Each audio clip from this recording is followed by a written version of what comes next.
What is going on? Brian Carroll here, powerxstrength.com. I didn't want to do it, but I'm going to entertain this question. Brian, what are your thoughts on sumo versus conventional, and is sumo cheating? I've ignored this question because it's an absolutely ridiculous question, and I understand that it started with a joke a long time ago. But a lot of people, and I've read the comments, on the different lifting YouTube channels and such, where people truly think that sumo is cheating and you shouldn't be able to pull in a wide sumo stance. And then the conversation devolved into saying that there should be metrics and standards for the bench press too, and how much range of motion you should have for both the deadlift and the bench press, which is utterly ridiculous and said by imbeciles and juveniles that don't understand strength training sports, and took a joke that was made long ago and have ran with it and are incoherently stupid. So, with that said, not everyone is going to be able to pull sumo and be able to hit big numbers. So, saying that one is cheating and one isn't, it's really going to depend on your personal leverages, your strengths, your weaknesses, what type of hips do you have? Do you have very shallow hips where you can get out wide? Okay, great. Sumo is probably going to be good for you.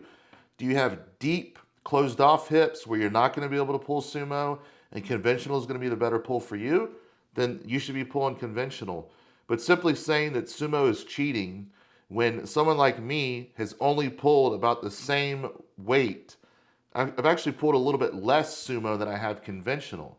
But remember, this is powerlifting. It's about lifting the most weight humanly possible, whether it's with a wider stance squatting or a closer stance squatting, whether it may be a wider stance bench press or a closer grip bench press, or a sumo or a conventional deadlift. Powerlifting is about lifting the most weight possible between the squat, the bench, the deadlift, and having a total, which is the only way you win. So it's about lifting more than your opponent. So when people say that sumo is cheating, they don't respect it, then powerlifting is probably not the right sport for you. So I do understand why powerlifting has never quite went mainstream, because people don't understand it. They look and see a guy with a really good arch and short range of motion on the bench press because it's not relatable to them. Just like loading up 1,300 pounds on a squat is not relatable.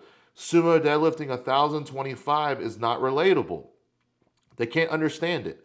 They can't understand how someone like Jormy Hornstra can bench 700 pounds at 242, and Julius Maddox is handling close to 800 pounds at 450 or whatever he weighs, which is still a substantial amount of weight for someone that size. It's otherworldly strong, but people can't relate to it. So they'll call Julius fat. They'll call Jeremy a midget. They'll call the person that's sumo deadlifting some kind of stupid name because they can't understand it. So what we've seen with the internet over the last 10 years, especially as social media has grown more, YouTube, Instagram, Facebook, Twitter, whenever these people that don't understand the sport see something they don't understand, they rape it, they attack it, they belittle it because they don't understand it. So I get that. They simply don't understand what powerlifting is about. Now, for the bodybuilder or the power builder that wants to build as much muscle as possible, I think it's a good idea for you to be well versed in both of those lifts. But simply put, due to some people's anatomy, injury history is a big one too, whether people pull conventional or sumo. Someone with a pathology or a history of pathology in the hip may not do well with a conventional or a sumo deadlift, especially after squatting in a full meet. So that's why you see sometimes people squat with a very close stance, then they pull sumo super wide, and vice versa. They squat really wide, then they end up pulling conventional. This is also why I suggest people use multiple strategies in the bench press. One with the feet tucked back with a bigger arch. That's going to be a little bit more stressful on your back, less stressful on your hips. Then you compare that to a wider stance that's going to be better on your back, but more stressful on your hips. I think you should be well versed in pulling conventional, pulling sumo if possible, if your body allows it, as well as benching with a wider stance with the feet out, like I have on my YouTube video talking about the bench press, or with the bigger arch and the feet tucked back. So once again, powerlifters, we're not out there to seek approval of the mainstream people. A lot of people will never understand it, and that's fine.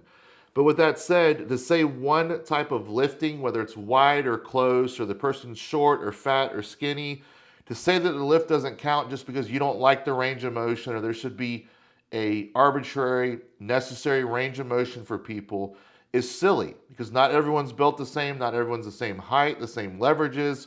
So with that said, I'm going to continue to ignore this question going forward.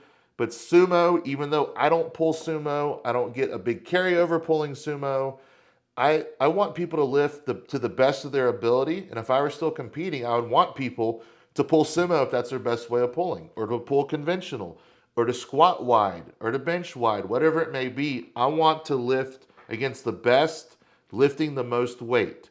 So the only exception may be for bodybuilding or power building if you're trying to build muscle. I don't see the sumo deadlift helping people too much for bodybuilding. Again, it might work their legs a little bit more, their hips, their glutes, their core, I don't know. But to say sumo is cheating is ludicrous. Just say that you prefer conventional deadlifting, which is fine. You don't like the sumo range of motion or whatever. But for those that think the sumo deadlift is easy, I advise you to go try it. Try to get that wide stance and see how hard it is to squeeze a weight with perfect form off the deck, and to be able to catch yourself and snatch underneath it and lock it out in one motion like some of these experts do. I challenge you to be able to go out and master it and show everyone how easy it is to pull 1,000 pounds raw sumo. So once again, conventional, sumo, whatever it is, do it to the best of your ability. Choose the stance depending on your leverages, your injury history, what your end goal is, and ignore the background chatter and move forward. Thank you so much. Thank you so much for watching today. Please subscribe, like, and share if you enjoyed this video, and have a wonderful day.